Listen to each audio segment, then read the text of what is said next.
Hey guys, we're just hiking through the woods here. I've got that Canon R6 with my Tamron 100-400mm lens, and we're gonna take another crack at the Kingfisher. So just hiking myself up to where I see them all the time.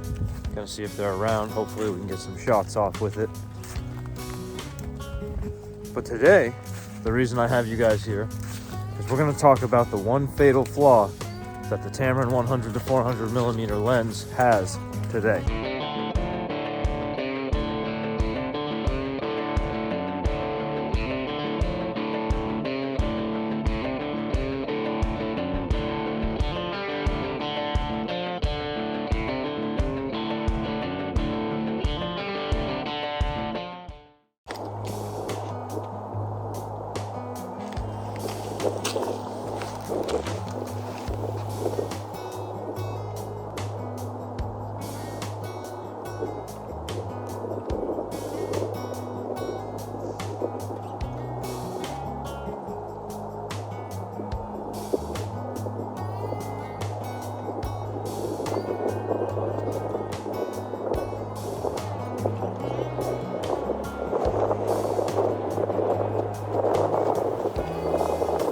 So I don't see anything out here, except for a plane flying over me. And I guess that's just the way birding works sometimes. You come out here, you don't see anything. But, you know, we enjoy it outdoors. It's nice to just get outside. It's definitely windy up on the ridge. It's cold, even though it's a nice day for February. That's going to bring me back to what I was talking about before, and that's the fact that with this setup, again, Canon R6, the adapter with the control ring, so this is the official Canon adapter, the EF to RF adapter, and then I'm using the Tamron 100-400mm lens, and I love this combo. The autofocus is really good, the stabilization is really good, everything works really well when it works. But again, there's that unreliability factor that I have to factor in, which is where once in a while it'll just kind of disconnect my autofocus, and the autofocus won't work. And again, the only way to fix it is to turn the camera on and off, or disconnect the lens and then reconnect the lens.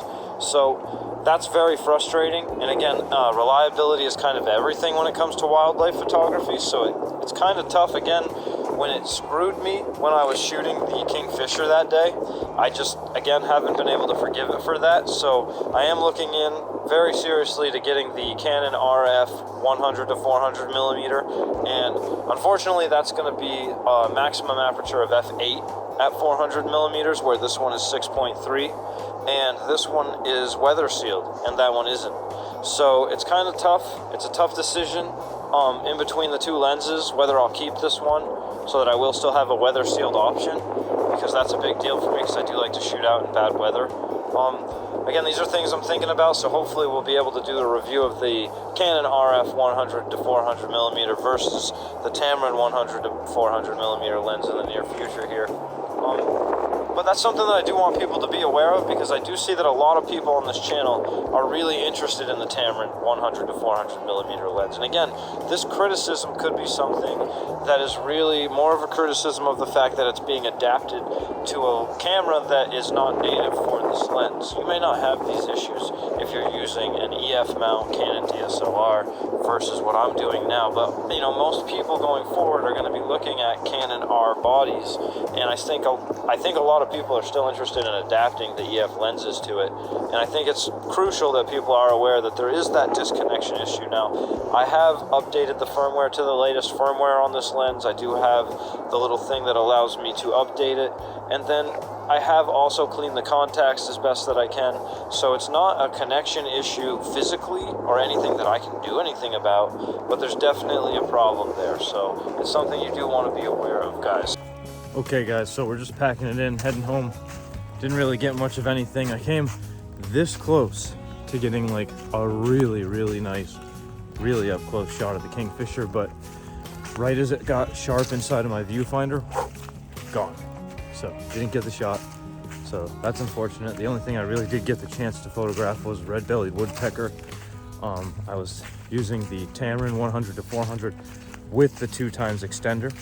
So definitely have had mixed results with using that. So We'll see what it looks like when I get it back to the house, but hopefully they came out pretty decent. I think they did. Anyway, guys, if you enjoy watching this stuff, please do go below, subscribe, click the notification bell, and I'll see you guys on my next video.